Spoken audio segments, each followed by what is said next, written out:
Agora ouvindo pastor Rogério Sponhardi com o tema O Avivamento em Antioquia. O Avivamento em Antioquia, que está aí na página 89 da sua revista. Você que está acompanhando com a sua revista, está aí na página 89. Amém?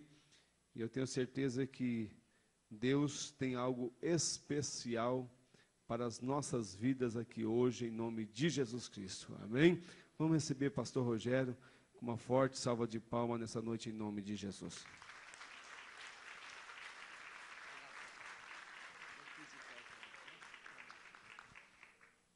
Glória a Deus. Quero cumprimentar toda a igreja com a paz do nosso Senhor e Salvador Jesus Cristo. Está com os irmãos estão de pés? Abre as vossas Bíblias em Atos dos Apóstolos, capítulo 11.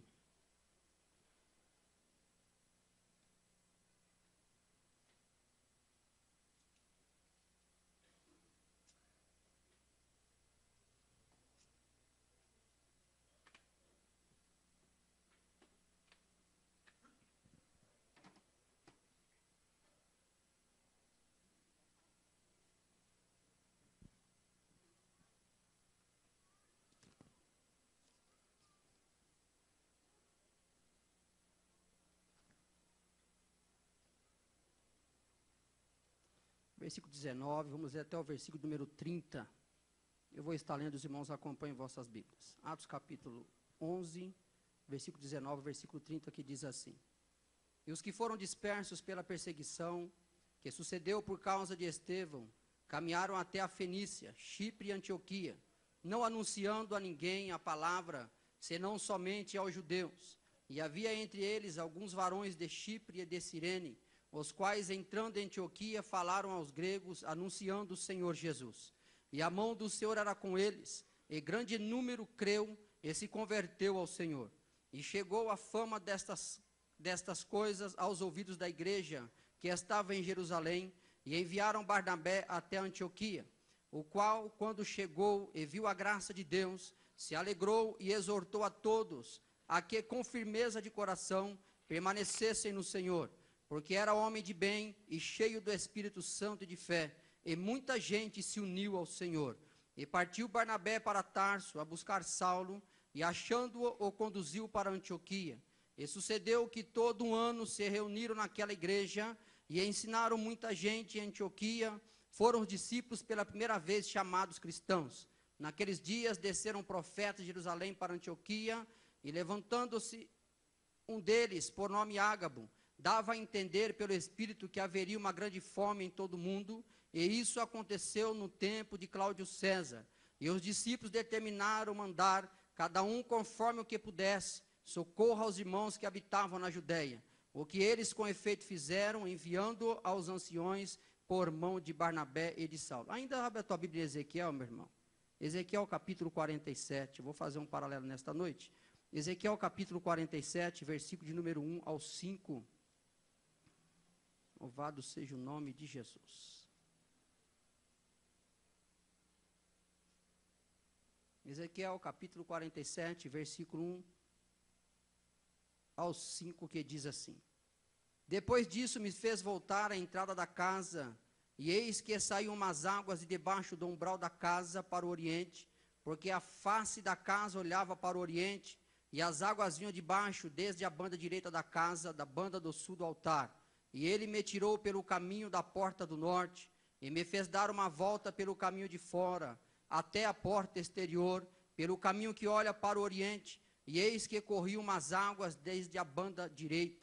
Saiu aquele homem para o oriente, tendo na mão um cordel de medir, e mediu 1000 côvados, e me fez passar pelas águas, águas que me davam pelos tornozelos, e mediu mais 1000, e me fez passar pelas águas, águas que me davam pelos joelhos, e mediu mais 1000, e me fez passar pelas águas, águas que me davam pelos lombos, e mediu mais 1000, e era um ribeiro que eu não podia atravessar, porque as águas eram profundas, águas que se deviam passar a nado, ribeiro pelo qual não se podia passar.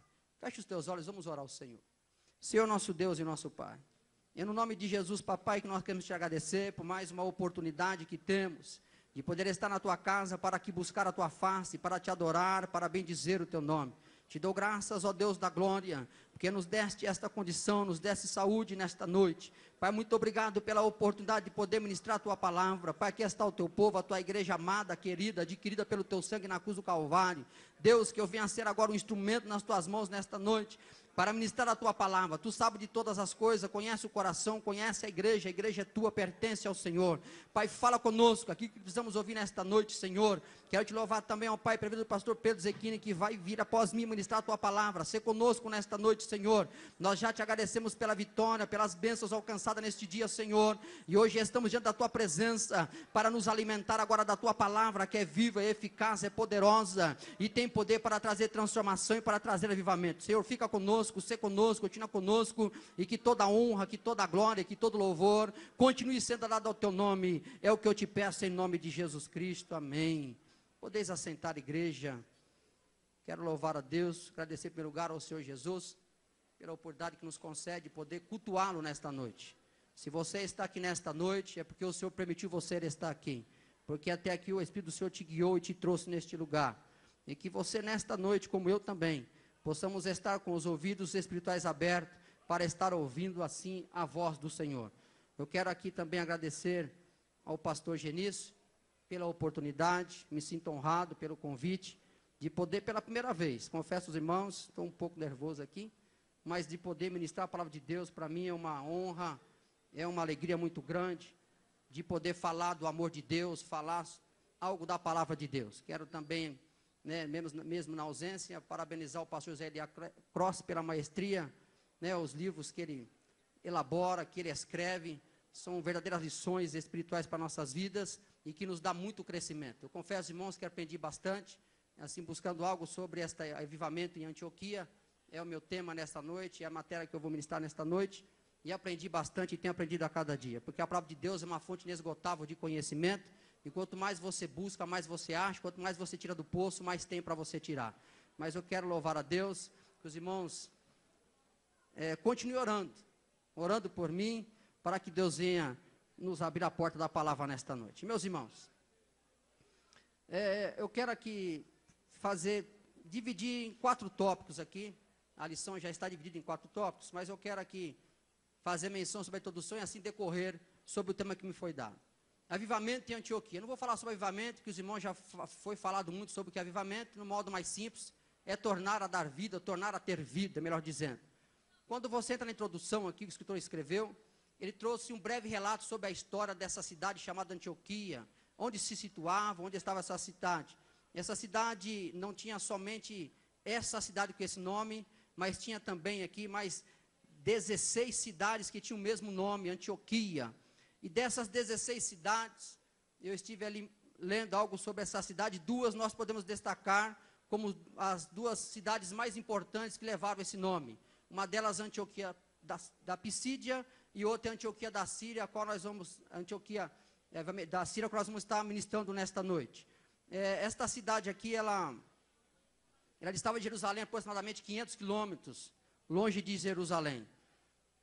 Também esta cidade, ela foi fundada no ano 300 a.C., e atualmente Antioquia não passa de um modesto povoado, né? Hoje não é mais uma cidade tão grande, nesse tempo era a 3ª maior cidade, né, do Império Romano ali, de muita influência no Império Romano, tinha sido ali muitos governantes famosos passaram por ali, mas hoje não passa apenas do modesto povoado.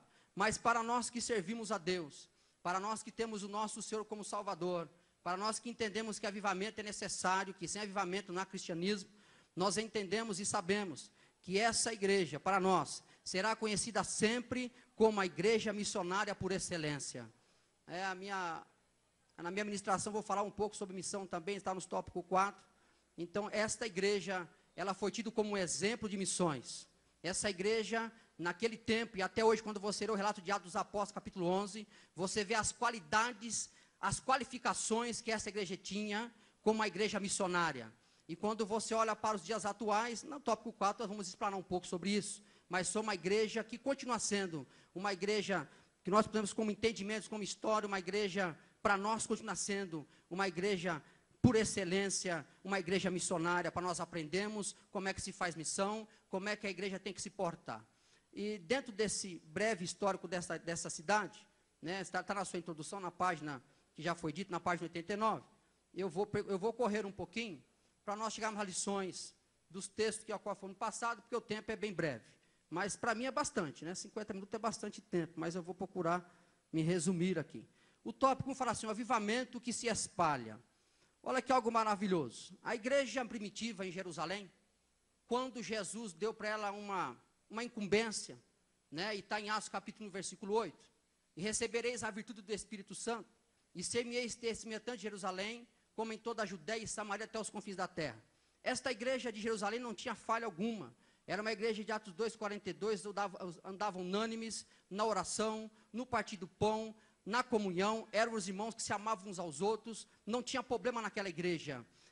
Não posso dizer que tinha falta, mas a igreja apenas deixou de fazer algo, que foi se espalhar, porque Jesus deixou esta incumbência para que ela se espalhasse, para que ela falasse do amor de Deus, para que ela se proclamasse as boas novas, que é Jesus Cristo de Nazaré, e a igreja ficou em Jerusalém, ficou ali parada, na alegria, no poder de Deus, se alegrando, se enchendo da presença de Deus, ministrando, pregando, evangelizando ali em Jerusalém, mas somente ali na cidade de Jerusalém, aos derredores.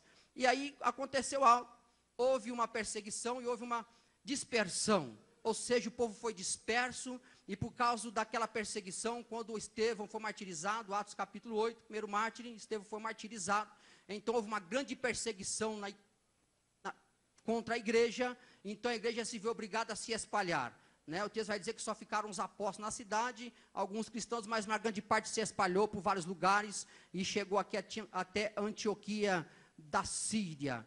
E algo tremendo que eu marquei aqui, está no tópico no segundo parágrafo, vai falar sobre o dinamismo, a marcha da igreja. A igreja primitiva continuava a sentir o poder e o dinamismo do Espírito Santo. Algo tremendo é quando eu fui buscar sobre dinamismo, quando eu fui olhar sobre essa palavra dinamismo, eu achei algo muito importante. Nós sabemos que a atuação do Espírito Santo no Antigo Testamento foi de um jeito, e a atuação do Novo Testamento foi de um outro jeito. Por quê? Porque ainda o Espírito Santo não tinha sido dado a todos que recebessem Jesus. Aliás, nem se mencionava o nome de Jesus ainda lá atrás. As pessoas não sabiam que era Jesus, era o Messias prometido, ungido de Deus. No hebraico, Cristo é ungido, Messias, Cristo ungido no grego, e Messias, a mesma palavra, ungido no hebraico. Ou seja, era prometido para Israel, mas não tinha havido ainda. Então, quem é que ia conceder o Espírito Santo era Jesus Cristo. Então, porque Jesus não tinha vindo ainda, o Espírito Santo não tinha sido concedido na sua plenitude. É por isso que a ação do Espírito Santo no Antigo Testamento era diferente, e em geral ele se empossava, entrava, vinha sobre as pessoas, em geral sacerdotes, reis e profetas, e algum outro que Deus escolhesse para se usá-lo, e era temporário. O Espírito vinha, se possava daquela pessoa, usava e depois se retirava, e enquanto aquela pessoa estava sendo usada, ele estava sobre aquela pessoa. E quando olha essa palavra dinamismo, ela não mudou. A mesma dinâmica, o mesmo dinamismo que o Espírito Santo tinha lá no Antigo Testamento tem hoje, porque Deus não muda, Deus é imutável, e o nosso Deus é Pai, Filho e Espírito Santo, Deus triuno, o único e verdadeiro Senhor. E como Deus não muda, Ele é o mesmo, apenas a ação no homem era diferente. E quando eu fui procurar sobre essa palavra dinamismo, eu entrei aqui em Juízes, e eu fui ver ali o relato sobre uma vida do homem, sobre uma vida do homem chamado Sansão. Está em Juízes capítulo 16 e o versículo 3. E vai dizer que Sansão, num certo tempo da sua vida, ele desceu a uma cidade de Gaza, e ele entrou naquela cidade, e os portões foram fechados, e os seus inimigos maquinaram em matar Sansão. Depois você pode ler na sua casa. E quando Sansão soube, levantou meia-noite, diz o texto, que ele arrancou as portas da cidade, com os umbrais, com tudo que tinha, e diz o texto que ele pôs as portas às suas costas e levou para o monte. E eu comecei a meditar nisso, que dinâmica, que dinamismo do Espírito Santo na vida desse homem. Dinamismo significa grande atividade. Se você for procurar a etimologia, é grande atividade. E o Espírito Santo sempre está em grande atividade. E ele veio sobre Sansão, o estado de Sansão, e nada podia parar Sansão, porque o Espírito Santo estava em Sansão, estava dentro dele, com ele, onde ele estava com ele. Então os seus inimigos não puderam parar. E quando eu fui meditar nesse texto de dinamismo, e eu estou aqui ainda novamente, que se espalha, tem que ter dinamismo. Aí eu fui para Mateus 16, 18, e diz, né, o texto vai dizer que Jesus falou para Pedro, né, que as portas do inferno não prevalecerão contra a igreja. Jesus falou assim, ó, pois eu te digo que tu és Pedro, e sob esta pedra eu edificarei a minha igreja, e as portas do inferno não prevalecerão contra ela. Irmãos amados, olha que coisa maravilhosa. As portas de Gaza não pôde prender Sansão, porque o Espírito Santo estava sobre ele. E algo tremendo eu achei nesse texto, porque Sansão podia ter tirado aquelas portas e ter colocado do lado do muro. Por que ele levou para o monte? Ele levou no monte, até o monte, e pôs lá em cima do monte. E quando eu meditei nesse texto, ainda hoje meditei um pouco também, Deus me falou algo no meu coração. Olha, não é a igreja que tem que ficar acuada dentro de 4 paredes, não é a igreja que tem que fechar a porta por causa do inferno e ficar aqui dentro, mas é o inferno que tem que tomar cuidado, porque a igreja vai caminhar, está marchando, e quando ela bater na porta do inferno, vai arrancar umbrais, vai arrancar porta, e vai tirar pecador, vai tirar alcoólatra, prostituta e drogado, porque foi isto que Deus nos ordenou para fazer. Dinamismo, avivamento tem que ter dinamismo. Avivamento parado não é avivamento. Para eu e você entender que Deus está conosco, é necessário sair das 4 paredes, é necessário sair da porta para fora e bater na porta do inferno. Não precisa nem bater, você pode entrar, arrombar ela, porque Deus te deu esta autoridade, e quando você quebrar a porta, muitas almas vão se render a Jesus Cristo. Aleluia, louvado é o nome de Jesus Cristo. É necessário estar em plena atividade, é necessário ter dinamismo na vida. E nós vemos muitas pessoas que perderam o dinamismo na vida. Muitos obreiros parados, encostados, não há mais uma dinâmica nenhuma. Quando vão falar, não tem unção, não saem, não vão fazer mais nada para o Senhor. Estão parados dentro da igreja. Isso não é avivamento, isso não é dinamismo de Deus na vida de ninguém. Aleluia. Glória a Deus. Louvado é o nome de Jesus. Eu vou correr, irmão. Tem que resumir aqui. Eu vou logo para a letra do tópico 1. Senão vai ficar muito tempo aqui. Amém? Sansão levou a porta para o monte. A Bíblia diz que o inferno é para baixo, o céu é para cima. Você vai descer, vai tirar as almas do inferno e levar para o monte de Deus. Foi isso que Deus ordenou você para fazer. Eu achei esse texto, achei muito interessante. E olha que coisa maravilhosa. Letra A dispersão que gerou o avivamento em várias regiões. Eu marquei algo tremendo aqui, que vai dizer que os fundadores da igreja de Antioquia, o fundador ou fundadores, são anônimos. Não tem o seu nome escrito na Bíblia. Uns entendem, né, que foram descendentes de Chipre, foram para lá. Alguns entendem que foram quando Pedro pregou e quase 3 mil almas se converteu a Jesus. Outros entendem que foi quando, por causa da martirização de Estevão, se espalhou e alguns cristãos ali foram lá e fundaram aquela igreja. O que eu entendo com isso? Que o mais importante é o nome estar escrito no livro da vida, então num quadro para todo mundo ver, eis aqui falando de tal, fez isso, fez aquilo. Que o meu e o teu nome esteja escrito no livro da vida, que aquilo que você fizer para Deus fique com você e o Senhor vai estar lá te recompensando naquele dia. Aleluia. E é tão maravilhoso isso aí, meu irmão, porque é a dispersão que gerou avivamento. Quando um crente cheio do Espírito Santo chega a algum lugar, meu irmão, onde tem morte chega a vida. Porque Jesus é a vida. Amém?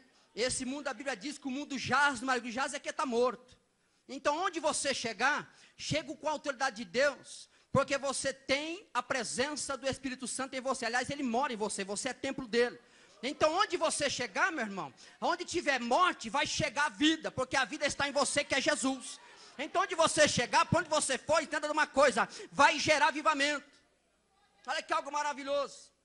Eu estava no meu trabalho hoje, pela tarde, aí os rapazes que trabalham comigo, os dois foram almoçar e eu fiquei no trabalho. Parece que Deus prepara as coisas. E eu trabalho com oficina mecânica, eu sou cliente de um rapaz que trabalha com retífica, e ele apareceu lá de repente. Dá licença um pouquinho, igreja. Garganta seca.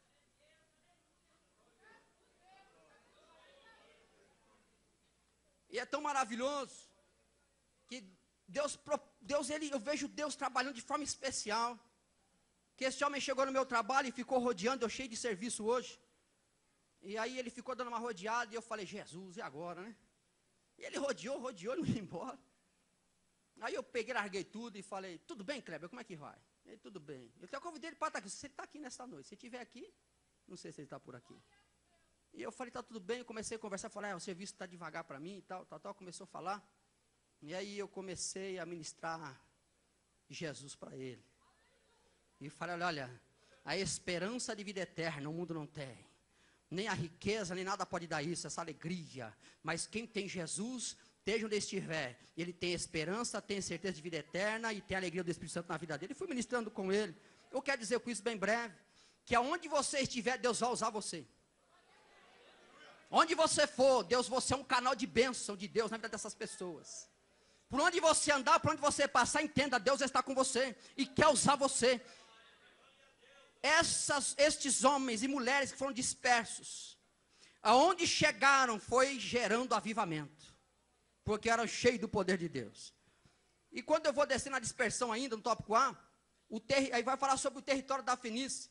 E o escritor dessa apostila abençoada, ele trouxe algum histórico da Fenícia.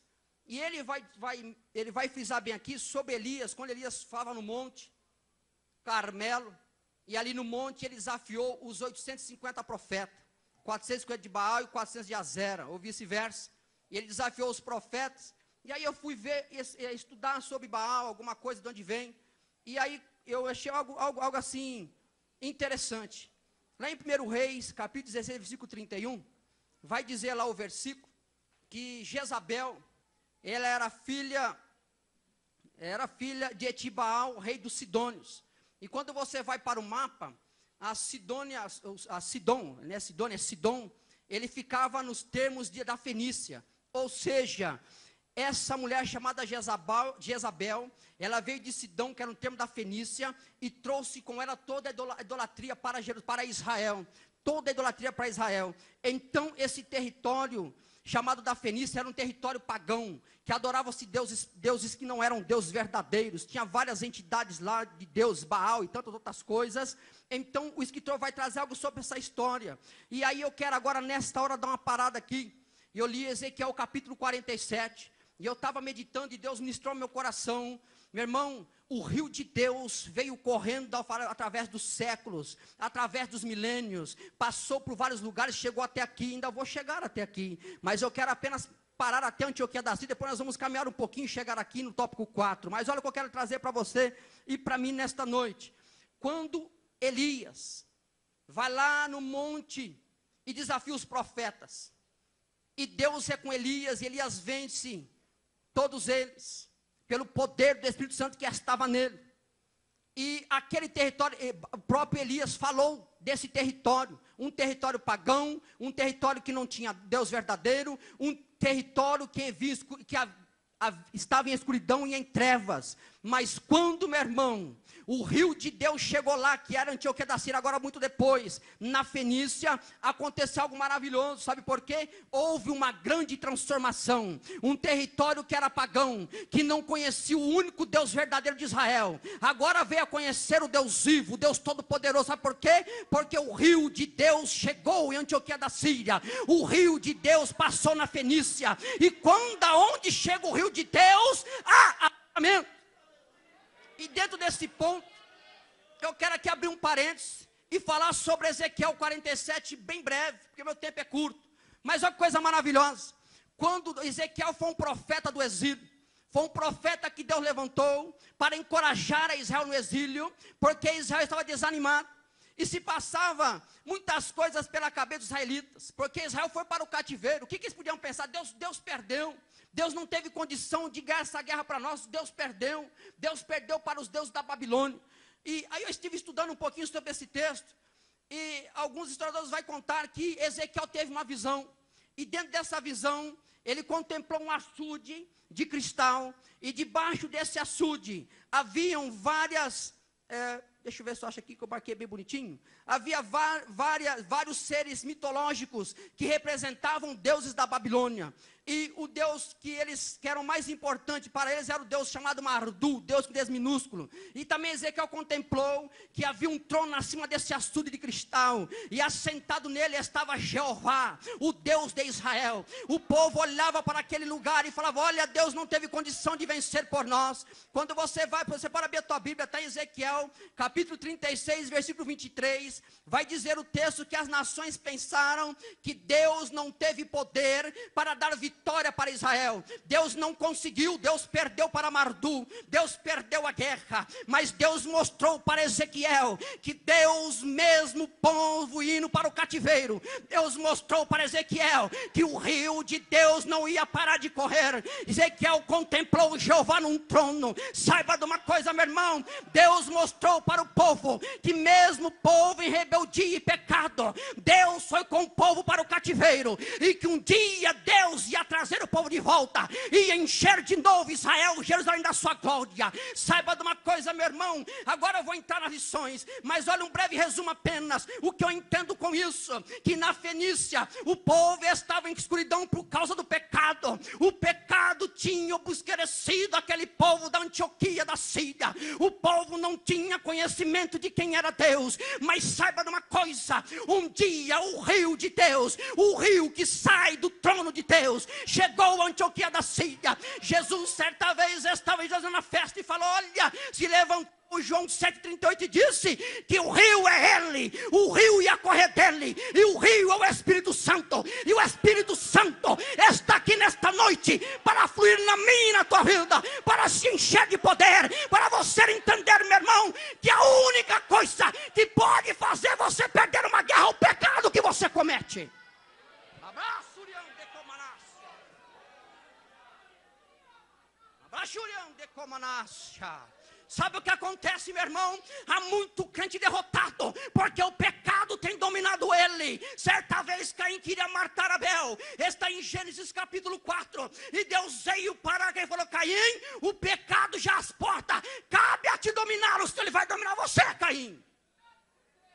E sabe o que acontece, igreja? Hoje não é diferente. O pecado está tão rodeando nós de perto. Se você ceder para ele, então assim você pode ser derrotado. Mas se você permanecer fiel a Deus, não há quem possa vencer você. Sabe por quê? Porque Deus nunca sofreu uma derrota. Ele é o El Shaddai Todo-Poderoso. Aleluia. Mas o pecado divide, o pecado separa, o pecado tira avivamento da igreja. Pecado encoberto, meu irmão, tira avivamento. Não avivamento com pecado encoberto. Aleluia. Se falam de avivamento, mas com um monte de pecado encoberto, não é verdadeiro, é apenas pentecostalismo, que eu vou chegar daqui a pouco. Porque avivamento é poder genuíno. Avivamento é verdadeiro, não falso. E se é verdadeiro, tem que ser cristão. Onde eu vou entrar agora, igreja? Aleluia. É necessário ser verdadeiro na presença de Deus e nunca achar que Deus perdeu. Quem perde somos nós quando desobedecemos a Deus. Mas Deus nos chamou para ser obediente a Ele. Aleluia, aleluia. Se você vive uma vida com derrota, precisa ser avivado. Aleluia, aleluia. Glória a Deus. O povo de Israel foi derrotado porque eles ainda não tinham se esquecido do Egito. Sério do Egito, mas o Egito estava no coração dele. Por isso que perderam. Muitas igrejas, ou denominação, fala igreja, porque a igreja de Jesus ela sempre foi poderosa, viva e poderosa, avivada, sempre foi. Mas muitos locais que se dizem igrejas, estão frias, estão mornas, estão sem avivamento. Sabe por quê? Porque o mundo ainda não saiu do coração deles. Não houve uma verdadeira conversão. E porque não há isso, não tem vida. Não há como ter vida num lugar desse jeito. É necessário mudar de vida. É necessário mudar de atitude e ser obediente a Deus. Vamos correr um pouquinho. Glória a Deus. Eu vou resumir o que eu falei demais. Eu vou ser bem breve agora, igreja, senão não vou dar tempo para falar nada. Só fiquei aqui. Tópico B, pode ir na... Opa. Você está no tópico 1 ainda, na letra B agora. Está na sua página aí, você acha aí, está 89 em diante. Tópico B, diz assim, a mão do Senhor era com os pregadores dispersos. E eu marquei algo tremendo aqui, que eu achei. Olha que coisa tremenda. Eu grifei algumas coisas aqui que escreveu o escritor. E esta expressão é usada na Bíblia, muitas vezes, para significar o poder do Senhor, ou mesmo o Espírito do Senhor. Um certo palestrante, palestrando para um auditório, ele falou assim, olha, a derrocada do ser humano, ou a ruína do ser humano, se dá por 3 P's. Poder, prazer e posse. Quando eu li aqui a mão do Senhor com os pregadores dispersos, eu fiz aqui umas anotações aqui, uns rasbiscos aqui. O que acontece hoje? Quando se fala de poder, você sabe que existe o poder político, governamental, que aí vai. E a igreja, no certo sentido, ela tem poder, dado por Deus. Existe também a organização, organismo. E olha, quando você vai olhar a história da igreja, eu vou ser bem breve, porque meu tempo é muito curto. Quando você vai na perseguição de Nero, a igreja estava sendo destruída. Aí veio uma perseguição pior ainda de Diocleciano, no 95 depois de Cristo, chamado imperador Diocleciano. E veio destruindo os povos, os que estão na arena para ser comidos pelos leões, coisa terrível. Mas a igreja crescia pura e sem mácula. No ano 312, assumiu um homem chamado Constantino, o Império Romano. E ele uniu o Estado com a igreja. E pôs lá, chamado Edito de ano 312 depois de Cristo, chamado Edito de Constantino. E houve muitos benefícios para a igreja, também malefícios para a igreja. Então tem que saber lidar com essas coisas aí, para não trazer malefício para a igreja. Porque quando você une governo com igreja, isso nós votamos, está tudo certo. Não estou fora do texto, não, está aqui no poder. Você tem que apenas saber separar as coisas para que o poder político não venha mandar na igreja. Que o poder governamental não venha tomar conta da igreja.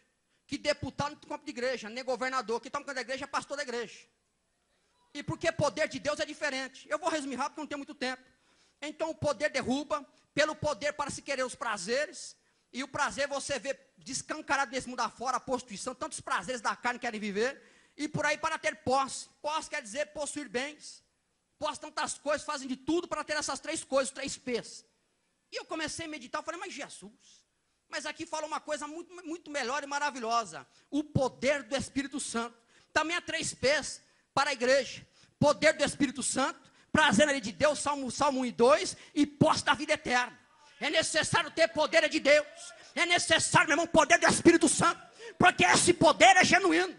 Esse poder é a mão de Deus. E quando a igreja está com a mão de Deus, o Espírito Santo está junto, está andando junto. Aí é um poder genuíno. É um poder que tira a carapuça. É um poder que tira a capa. É um poder que extermina o pecado. É um poder que renova a igreja. É um poder que traz cura interior. É um poder que quer ter posse. Posse de vida eterna. Você agora tem prazer, meu irmão. Não é no pecado. Não é mundo caído, não é nesse mundo detonado, nesse mundo maligno. Você tem prazer na lei de Deus. Você quer Deus, você quer ler a Bíblia, você quer comer a Bíblia, você quer orar, você quer estar na igreja. Você quer Deus. Isso é sinal de avivamento, igreja.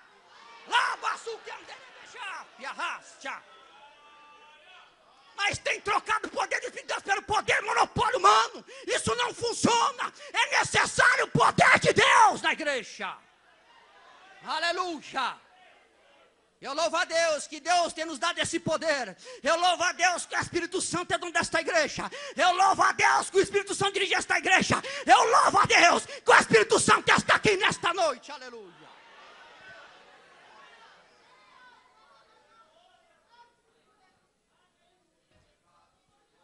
Glória a Deus. Vamos correr. Aleluia.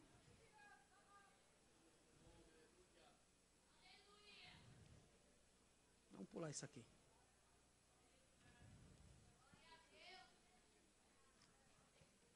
Glória a Deus. Vamos correr um pouquinho, meu irmão. Deixa eu ver se eu falo aqui.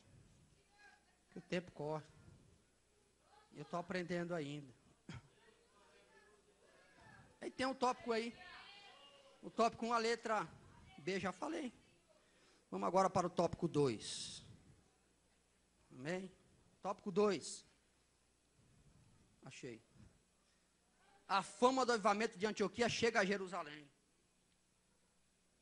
Olha, a fama é de Jesus. O hall da fama é dele. O nome dele é sobre todo nome. O nome dele é que opera maravilha e opera milagre. Não é pastor B, não é presbítero B, evangelista B, membro A, nem membro C. É o nome de Jesus Cristo. Não é pregador tal, não é palestrante tal, não é PhD, doutor, nada disso. É o nome de Jesus Cristo. Se não fosse, não acontece nada. Então a fama é do nome de Jesus. Quando a fama chegou em Jerusalém, é porque Jesus estava lá. O nome dele estava sendo proclamado, pregado. E quando o nome dele é exaltado, a fama corre. Sabe o que corre? Jesus é bom, Jesus cura, Jesus liberta, Jesus batiza e Jesus leva para o céu. Essa aí não tem mudança, é Jesus. A fama é dele. A fama é de Jesus Cristo. Tópico A. Do tópico 2, a letra A. O envio de Barnabé a Antioquia. Olha que coisa maravilhosa, irmão. Que coisa tremenda. Eu vou grifar algumas coisas, não dá para ler com você. Você leu na sua casa, ok? Vai ler depois, então. A escolha de Barnabé para Antioquia foi muito importante por ele ser mestre. Olha, vai trazer um relato de Pedro, e no tópico anterior, que Pedro era um tanto conservador. A igreja tem os conservadores e os visionários. E hoje também não é diferente. Mas principalmente em Jerusalém tinha os conservadores e os visionários. E os conservadores, tanto é que teve um concílio, Atos capítulo 15, sobre os ritos que devia seguir para ser cristão. E aí havia os conservadores, não, tem que seguir a lei, tem que ter a circuncisão e tal. E aí levantou Tiago e pôs-se no rito, falou 3 coisas lá e ponto. Eu vou correr, não posso ficar me atendo muito a esse assunto. Mas quer dizer, o Espírito de Deus, ele é soberano. Quando a igreja está em harmonia com o Espírito Santo, é ele que separa e que escolhe. E algo maravilhoso é que Pão de Queira foi um visionário. Barnabé, sacerdote, mas também um visionário.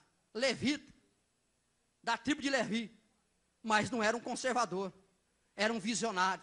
E quando ele chegou de Quedacira, ele se alegrou muito, sabe por quê? Ele falou, oh, Jesus está aqui, o Espírito Santo chegou aqui, o rio de Deus está aqui, Deus está neste lugar. E aí começou a acontecer algo maravilhoso lá. E a igreja acertou muito em mandar Barnabé. Ou seja, ela enviou o melhor. Eu vou deixar para o tópico 4 isso aqui, irmão. Que vai falar sobre missão. Vou correr, vou deixar para lá. Não vou falar nada agora, não. E algo tão maravilhoso que Barnabé tinha um espírito amoroso. Aí o senhor vai trazer alguns pensamentos de algumas pessoas que entendiam que a igreja queria ter o poder sobre a Antioquia da Síria. Por isso mandou alguém ver. Não é verdade. Barnabé ficou 1 ou 2 anos sem dar nenhuma conta do que está acontecendo lá para Jerusalém. Então não é verdade isso. Então, vamos pular esse ponto aí. Tópico B, 2B, estou correndo. Com a presença de Barnabé, a igreja continuou a crescer em Antioquia. Jesus me dá graça.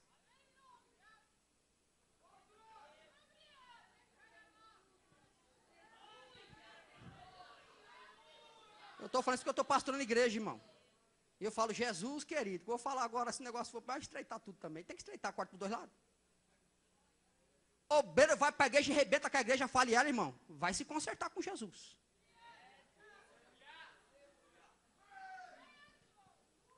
Alguma coisa está errada, irmão. Espera aí, alguma coisa está muito bem. Vai para a igreja, acaba com a igreja. Foi passou a chave da igreja aí, falida, não tem quase ninguém. Meu irmão, o exemplo da Barnabé. A presença dele, a igreja continuou a crescer. Vou falar só isso desse tópico aqui, vou falar só isso, não dá para falar muito não. Amém, obreiros? Amém? Joelho no chão, cara no pó, consagração, vida com Deus, para você esvaziar a igreja. Que Deus tenha misericórdia de nós. Tópico C. O avivamento de Antioquia gerou um novo nome para o discípulo de Cristo. Eu vou correr, mas esse aqui eu acho tremendo. Olha, eu fui estudar sobre isso. Sobre o nome chamado cristão. Sabemos que ser cristão significa ser seguidor de Cristo. E antes de entrar nessa palavra cristão propriamente dita, eu quero trazer algo aqui que nos vai falar sobre a respeito do nome de Hebreus, né? Vai falar sobre o nome dos israelitas. Que coisa tremenda. Existe um homem chamado Jacó. Você conhece bem essa história, Gênesis capítulo 36, se não falha a memória. Gênesis 32, chamado Jacó. E Jacó, ele decidiu ter um encontro com Deus. E no o vale de Jaboque, ele foi lá e esperou Deus, falou, quero encontrar com o Senhor hoje. E a coisa tão tremenda isso, que quando ele estava naquele val, Jesus, o próprio Cristo, quando a Bíblia fala o anjo do Senhor era Jesus Cristo, o próprio Cristo ungido chegou lá, e foi lá falar com ele. E quando chegou lá, no ápice da experiência espiritual de Jacó, e estive pregando já de Pirapora, ministrei algo sobre isso também. No ápice da experiência espiritual de Jacó, Deus, perguntou para ele, Jacó, qual é o teu nome? Aí Jacó tomou um susto. Deus falou, qual é o teu nome? E eu fui estudar um pouco sobre isso. E vou trazer para a igreja aqui, nesta noite. Deixa eu ver se eu acho aqui. Olha. Em que eu pus, o Jesus me ajuda aqui. Ó, Deus perguntou, qual é o seu nome? Porque na cultura judaica, é o mesmo que perguntar quem é você, ou como você se define. Deus perguntou a Jacó, quem é você? O nome dizia quem era a pessoa. Quem é você, Jacó? Aí ele olhou para Deus, acho que ele olhou para o Senhor e falou, Jesus. Acho que ele falou Deus, Jeová, Yahvé. E agora? Ficou quieto, né? Ele sabia quem ele era. Deus perguntou, quem é você? Qual o teu nome? Ele falou, Jacó é o meu nome. E Deus mudou o nome dele. Eu fui procurar algo sobre Moisés. Êxodo capítulo 3, versículo 14. Eu sou o que sou, disse Jeová. E quando eu fui entrar nesse termo aí, eu achei tremendo, sabe por quê, meu irmão? Porque Deus não se pode definir. Deus nunca deu o nome dele para ninguém. Porque Deus nunca vai poder se definir. Porque quando você dá um nome, você define a pessoa. Você limita aquela pessoa. E Deus nunca vai poder ser limitado ou definido.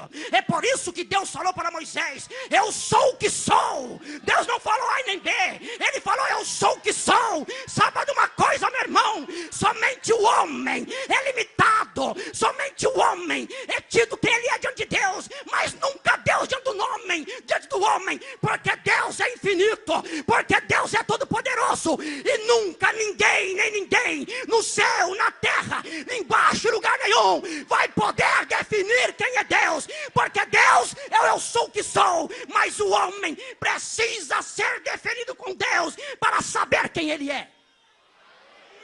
Aleluia! E quando eu olhei, e eu busquei esse nome cristão, eu fiquei com medo. Falei, Jesus, me dá graça. Me ajuda a ser cristão, Senhor. Porque hoje é fácil você falar, sou um cristão. Mas eu fui buscar alguma coisa, e eu vou ler para você na íntegra aqui. Olha, o nome cristão pretende indicar a própria verdade de que um homem, pelo conhecimento e pela doutrina de Cristo, distingue-se pela modéstia e justiça, pela paciência e uma fortaleza virtuosa, e por profissão de piedade, com respeito ao único e supremo ser Deus. É fácil ser cristão? Também não é difícil. Seja crente.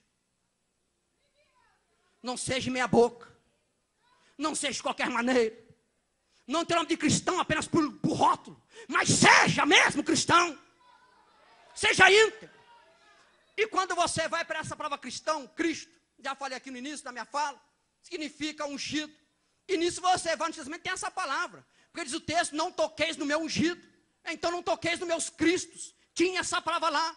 Então, num certo sentido, lá no Antigo Testamento, alguns hebreus, judeus, que eram poucos, mas se distinguiam em piedade e virtude, por exemplo, Abraão, chamado pai da fé, nós vemos que esta pessoa tinha piedade, era piedoso, tinha virtude, justificado pela fé. Então, num certo sentido, era um cristão. Não tinha um nome, mas era um cristão. E quando eu trago para o dia de hoje, não mudou. Ou seja, na iminência, a palavra não mudou. Ou seja, para ser cristão, ela traz aqui a mesma coisa. É seguir a Deus, é servir a Deus, é seguir a Cristo, a mesma pisada do mestre, andar atrás dele, andar com ele, junto dele.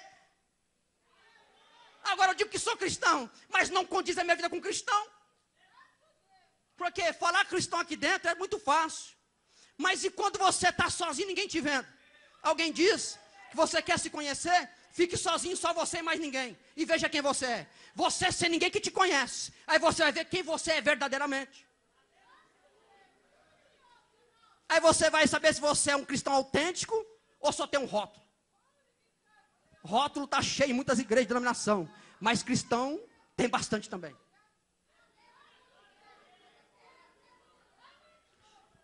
Vou pular aqui, irmão. Tópico 3. Jesus, né? Características espirituais da igreja de Antioquia. Eu vou logo pro A, irmão, que o negócio corre mesmo. Letra A. A igreja era composta de profetas e doutores. Aqui eu vou parar um pouquinho. Talvez eu fique por aqui, mas vou parar aqui. Era composta por profetas e doutores. Efésios capítulo 4, versículo 11. Dons ministeriais. São 5. Tem igreja que falta 2, falta 3, falta 4, ou falta tudo. Mas louva a Deus que não falta nenhum. Aqui tem mestre, aqui tem pastor, aqui tem presbítero, aqui tem evangelista, aqui tem missionário, que é o apóstolo. Não vou entrar nessa questão de apóstolo, mas eu falo um pouquinho no tópico 4. É necessário ter todos esses ministérios na igreja, irmão, senão não funciona. Mas sabe qual é o problema? Sabe o que é tremendo? Está no tópico anterior? Que cada um tem que estar no seu devido lugar. Quer ser pastor, não tem chamada para ele, tem vocação para ele, não vai dar certo, irmão. Mas quer ser pastor. Pastor dá uma igreja para me dirigir. Acho que aqui não acontece, não.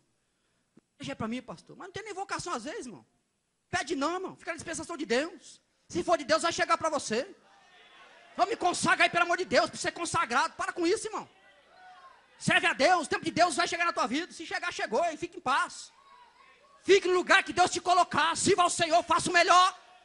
Para onde Deus te enviar, faça que nem fizeram em Antioquia. Faça o melhor que você pode.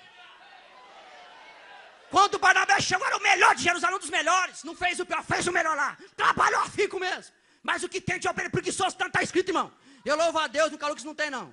Tem alguém que está aqui, o Reginaldo já viu que meu auxiliar está aqui. Lá não tem, é obreiro. Louvado seja Deus. Aqui também não tem, na igreja não tem, mas algum lugar por aí tem. Obreiro preguiçoso. Fala, irmão, é o seguinte. Tem um departamento para você aí, escola dominical, superintendência. Deus me livre, Jesus. Levanta cedo, sai correndo. Agora fala para ele, vem pregar de domingo. Ah, eu quero pregar. Vai primeiro desfiar o osso na semana, para depois você comer o filé no domingo, crente. Vai arrancar toco, vai evangelizar com o pastor, e depois você prega no domingo, se der a oportunidade para você. Se não der, agradeça a Deus também, que é melhor sentar do que falar.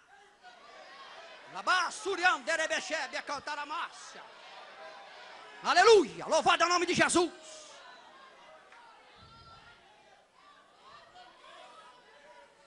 Olha, meu irmão, por que é necessário haver professores nas igrejas? E eu marquei algumas coisas aqui. Vivemos hoje no pentecostalismo. E, por consequência dessa palavra pentecostalismo, há uma entrada de pacotes de muitas heresias entrando dentro da igreja. E o que é heresia? É uma mistura entre verdade divina e erro humano. É uma heresia. Se pega um pouco da Bíblia, coloca coisa de homem, pronto, é heresia, herético. E também heresia, preste bem atenção, não é só isso. Heresia também é concentrar-se em um só ponto doutrinário e esquecer-se dos outros. Por exemplo, hoje tem igreja que prega cura. Toma cuidado, irmão, chega a heresia. Ai, Jesus, onde eu vou parar? Mas estava na convenção, leva lenço, leva rosa, eu vou falar mesmo que é isso que acontece. Chega uma heresia tremenda, fica um negócio terrível, ruim. Não precisa disso não, irmão. Aí fica só nesses pontos. Ai, Jesus está Cláudia. E quando se há professores nas igrejas que aqui tem, louvado seja Deus, é justamente para que tem? Tem o dever de fielmente conduzir a igreja, a revelação bíblica e a mensagem original de Cristo dos apóstolos, e nisso perseverar. Quando não se tem professores ou doutores, a igreja vai se corrompendo. Cada um faz o que quer. Cada um faz aquilo que acha melhor, conforme ele faz. E vai fazendo aquele negócio todo errado. E vai acontecendo tudo isso aí. Vou chegar num ponto aqui bom. Existe hoje os chamados pseudo-apóstolos, né? Que se chamam aí por aí movimentos. Primeiro, para ser apóstolo, tem que saber falar o alfabeto grego. Então fala o grego, véio. Fala o grego aí, se é apóstolo, fala o grego. Não fala nem o português direito. Mas são apóstolos. Nome de apóstolo, mas de apóstolo não tem nada. Porque a etimologia é missionário, irmão. Tá bom demais o nome. Mas apóstolo que eu sou acima, né? Apóstolo. Eu vou correr um pouco, tem tanta coisa para falar disso. Mas estão por aí. E são movimentos que hoje começam, mas pode terminar, porque são movimentos. Mas olha que coisa tremenda. Eu quero dizer para você que Quando eu estou no tópico 3, características, eu vou resumir aqui logo. A Assembleia de Deus tem uma identidade. Aliás, o público da Assembleia de Deus tem uma mensagem. Na Assembleia de Deus ainda tem essa mensagem. Vai ter, eu louvo a Deus, que até arrebatamento. A Assembleia de Deus não pode mudar, porque no público tem uma mensagem, sabe qual que é? Doutrina, ensinamento. Isso não pode mudar. Porque é aí que vem o avivamento, é ensinamento, doutrina. É por isso que lá em Antioquia fluía, porque tinha doutores, tinha mestres, tinha homens compromissados com a palavra, compromissados de ensinar a verdade. Quer ouvir, deixa de ouvir, ensinar a verdade de Deus. Não passa a mão não, que não dá certo, irmão. Acoitar pecado, destruir o corpo de Cristo. Você tem que pegar, extirpar ele fora. Trata com aquela pessoa, cuida dela, ama ela, mas tira o pecado. Ora a Deus, aconselha ela, faz o que tem que fazer, mas tira o pecado. Aleluia. Eu vou pular aqui, mas eu tenho 5 minutos apenas. Vamos lá, eu quero aqui falar alguma coisa, porque eu vou para o 4 rápido. Existe um homem chamado David Wilkerson.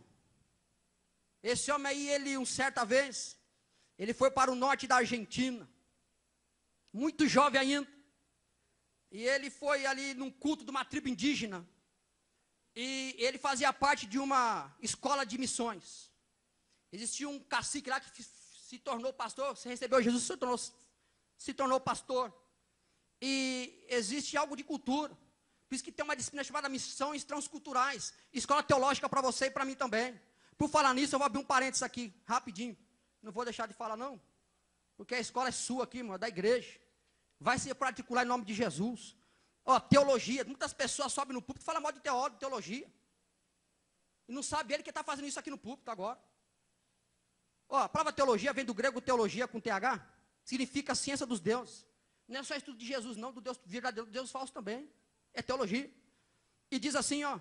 É o estudo das questões referentes ao conhecimento da divindade, de seus atributos e relações com o mundo e com os homens e a verdade religiosa.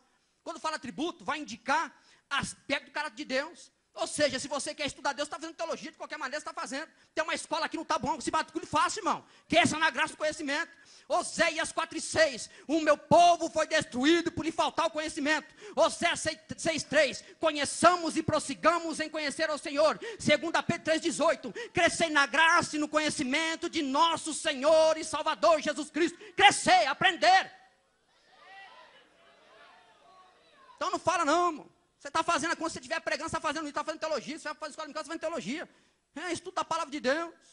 Toma cuidado com o que você fala assim. Ah, meu teólogo, não é teólogo não, mas esquece esse nome. E eu vou entrar em missão, não tem mais tempo não. Mas esse homem aí chamado Wilkerson, olha que coisa tremenda. Ele fazia parte, né, de uma escola de missão. E lá o cacique se tornou um pastor. E veio uma tribo muito longe da Argentina. Esse Wilkerson era jovem ainda. Lá no norte da Argentina, e veio uma tribo indígena de muito longe, e veio uma pessoa muito doente, uma jovem doente demais, e esse Wilkerson era muito jovem ainda, e ele ficou olhando ali aquele culto, e diz lá, e ele falando no seu relato, que o cacique, que era agora pastor, mas que é pastor, começou a pular em volta daquela mulher, e pulava mesmo, dançava, pulava para lá e para cá, e falou no nome de Jesus ser curado, e foi curado. Aí eu quero aqui parar um pouquinho, trazer algo para você nesta noite. Meu irmão, não é errado você pular não. Se quiser pular, pula. Não é errado não. Mas nunca entenda que pular é avivamento. Não ponha isso como doutrina, porque não é verdade. Não tem um texto bíblico que você possa se afirmar sobre isso e dizer que isso é avivamento. Pode ser um indício, mas pode não ser nada. Porque quando você vai para o texto clássico de Esdras, está em Neemias, às vezes não fala a memória, que quando ele vai lá reconstruir o templo, ninguém pulou não, choraram tudo, por causa do pecado. Pediram perdão, se consertaram, foi avivamento lá. Não é errado, pensa bem. Isso para mim, pular ou não pular, é questão cultural. Se você for para a África, você vai para alguns lugares lá, acho que foi o pastor Genício, acho que trouxe, se foi o pastor Genício, falou que no lugar da África, a pessoa... Não é isso? Vem dançando. É questão cultural. Agora você vem dançando aqui da oferta? Não, a oferta lá no envelope. Questão cultural. Agora uma coisa é certa, né, irmão? Se você quer pular, pula, mas não quer pôr regra para a igreja que isso tem que ser, isso é avivamento, porque não é. Tem que tomar cuidado com isso. Se você quer pular, pula, mas não queira falar que isso é avivamento, que não é verdade. Não há base bíblica para se postar nisso, falar, é isso, é avivamento. Eu quero falar agora em... Posso ter 3 minutos ali? Você me deu até 15 para 9. Pode ter 10 para 9? Pode? Eu vou resumir rápido aqui. Se eu ficar só aqui, vai ficar meio incompleto. É 5 minutos aqui. Vou pular aqui. Vamos para o tópico 4 aqui. Amém, irmãos? Vamos para o tópico 4 aqui. Para mim terminar. Vou para o tópico 4 que vou terminar.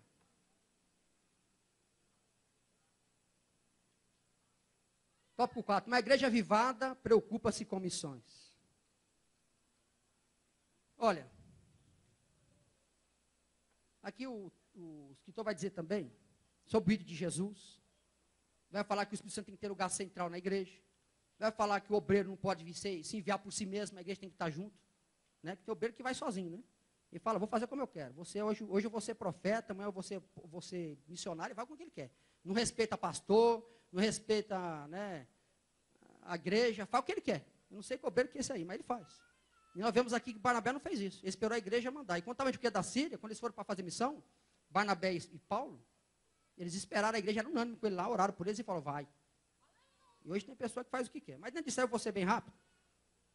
Olha, um homem, diz algum escritor, que quando o homem desconhece a sua história, ou esquece a sua história, ele pratica o mesmo erro do passado. Quando a igreja deixa de olhar para a história da Assembleia de Deus lá atrás, onde cresceu, já foi falado ontem aqui pelo pastor Pedro Marques, e ela se esquece da história, de onde foi. Porque o avivamento, quando aconteceu, sempre foi simples. As coisas de Deus é simples. Não tinha doutor, não tinha nada disso, é simples. Mas tem uma coisa, tem ordem. É assim, mas tem ordem. E eu vou ter que concluir, né? Concluímos o avivamento promovido pelo Espírito Santo através de Wesley. Teve Multi, tantos avivalistas. Winston Fruit foi falado ontem aqui, não é o nome de direito aqui, mas foi falado aqui tantos avivalistas, né, do século XIX aí. E hoje é glória do passado, se acabou. Ficou lá no passado. No ano 2000, foto do meado do ano 2000 agora, os americanos, deixa eu achar aqui, os americanos se declararam o campo missionário, ou seja, foram eles que mandaram missionário para todo mundo, e hoje tem que ir latino lá evangelizar eles, porque está tudo frio. E para que isso não aconteça conosco, eu escrevi algo aqui para me terminar. Para não acontecer isso conosco, não ficar na mesma linha. E a gente tem que tomar muito cuidado com isso, porque se a igreja não vigiar, ela vai entrando num processo de decadência espiritual e vai achando que Jesus está aprovando essas coisas. Olha, para mim ser rápido e breve aqui. Quando se fala de missões, missão, para mim, vou ter que resumir mesmo. É você dobrar o joelho, que eu vou falar sobre jejum. É dobrar o joelho e jejuar. E perguntar ao Senhor, para onde o Senhor quer nos conduzir. Jejum, o escritor trouxe aqui também no top, que jejum, oração em jejum, mas tem jejum que é de dieta, não é jejum. Existe o jejum parcial, que é abster-se de alimento sólido e só líquido. E tem o alimento absoluto que é de sólido e líquido. Então você pode fazer um dos dois. Eu vou ser breve, vou resumir. Mas tem uns jejuns de final de ano que falam, não vou tomar Coca-Cola nem comer doce, é dieta, não é jejum. Mas tem umas igrejas que fazem isso aí, promove esse jejum aí. Não come doce nem Coca-Cola que você mais gosta, isso não é jejum, é dieta. Jejum é cara no pó. Jejum é mortificar a obra da carne. Jejum é você se abster de tudo isso aí para você falar, eu quero matar meus desejos e servir ao Senhor. E quando você faz isso, você começa a conhecer a sua história, você vai saber o que é avivamento, você não vai ser mais senão um obreiro independente, vai andar de joelho no chão, buscando ao Senhor, e aí você vai saber que fidelidade não é só pregar ou trazer cura, ou fazer esse tipo de coisa, é tempo integral. Fidelidade é tempo integral. Vou concluir com essa fala. Avivamento, meu irmão, só tem um crente quando ele é fiel em tempo integral. Só pode ter avivamento, meu irmão, quem tem joelho no chão. Só pode ter avivamento, meu irmão, quem tem vida consagrada. Avivamento não é só hoje, agora aqui você pula, salta e vai para tua casa, não é mais nada. Avivamento não é quatro paredes, que quando você faz tudo que você quer fazer, e quando sair fora, você não fala para ninguém do amor de Deus. Avivamento, meu irmão, não é você ficar aqui pulando e gritando, e quando você chegar lá fora, você não passa desafio por todo mundo. Avivamento, meu irmão, é joelho no chão. É consagração, sabe o que acontece? Jejum tem que ser prática, era uma prática da igreja primitiva, e hoje, infelizmente, meu irmão, eu não sei se posso dizer, mas não tem sido mais uma prática, no meio de muitos cristãos, tem muito obreiro que não sabe nem o que é jejum há muitos anos, meu irmão, vai na churrascaria de domingo a domingo, enche o barrigão de carne, come de tudo, mas não jejua nunca, não dá devido valor às coisas de Deus, é um obreiro chamado, vocacionado, meu irmão, mas não dá devido valor à obra de Deus, não quer nem saber, vai pregar na igreja, dá o que quer para o povo, fala qualquer coisa, o povo que come de Jesus, vai ser cheio do poder de Deus. Meu irmão, eu temo no meu coração, para os meus filhos, a geração que vai vir, o que é que eu vou deixar para o meu filho, meu irmão? Eu não quero deixar nenhuma estrutura, não. Sabe o que você tem que deixar para outra geração que vem com seus filhos? Deixe no coração dele o desejo de buscar ao Senhor. Ponha no coração dessa geração o desejo de se encher do poder do Espírito Santo. Ponha no coração desta geração que Jesus é o mesmo, e o rio de Deus correu e está correndo, e chegou no Taboão, e vai chegar, e vai passar, e vai chegar para muitos lugares, até chegar na glória, adorando e bendizendo o nome de Jesus. Amém.